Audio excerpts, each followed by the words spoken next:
Hello, and welcome to Gospel Gleanings for this Sunday, June the 30th, 2024, the 13th Sunday in Ordinary Time. My brothers and sisters, this weekend we hear from the Gospel of Mark, chapter 5, verses 21 through 43.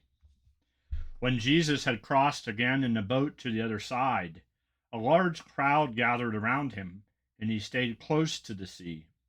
One of the synagogue officials, named Jairus, came forward.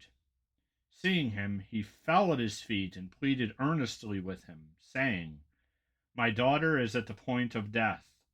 Please, come lay your hands on her, that she may get well and live." He went off with him, and a large crowd followed him and pressed upon him. While he was still speaking, people from the synagogue official's house arrived and said, "Your daughter has died. Why trouble the teacher any longer?" Disregarding the message that was reported, Jesus said to the synagogue official, "Do not be afraid, just have faith."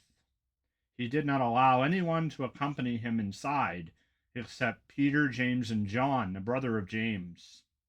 When they arrived at the house of the synagogue official, he caught sight of a commotion, people weeping and wailing loudly.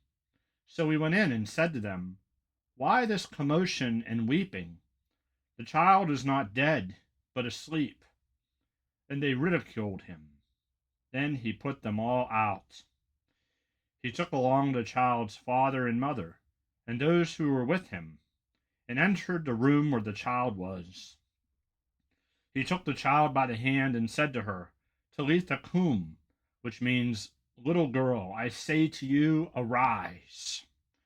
The girl, a child of 12, arose immediately and walked around.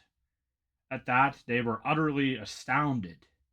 He gave strict orders that no one should know this, and said that she should be given something to eat. My brothers and sisters, in our gospel this weekend, we see this amazing miracle, a child being brought back to life. Jesus says to her, "Arise." He's telling us to arise from our slumber. The question for us must be, where in our walk with Jesus Christ and in faith are we asleep in hope of the power of the Lord's resurrection and glory? I think if we are honest with ourselves, we sometimes fall asleep.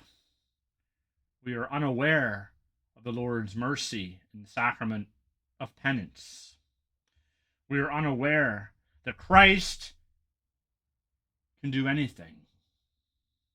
Sometimes we are asleep in hopelessness, discouragement.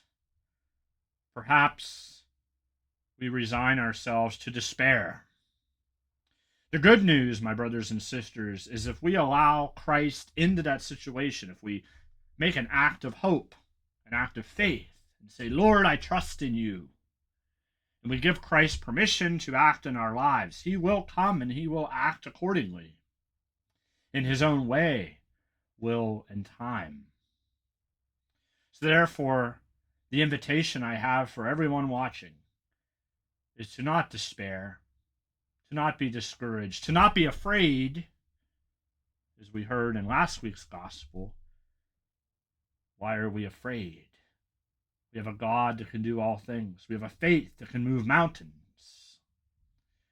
The only thing missing is the realization of that goodness, that realization of that hope in Jesus Christ.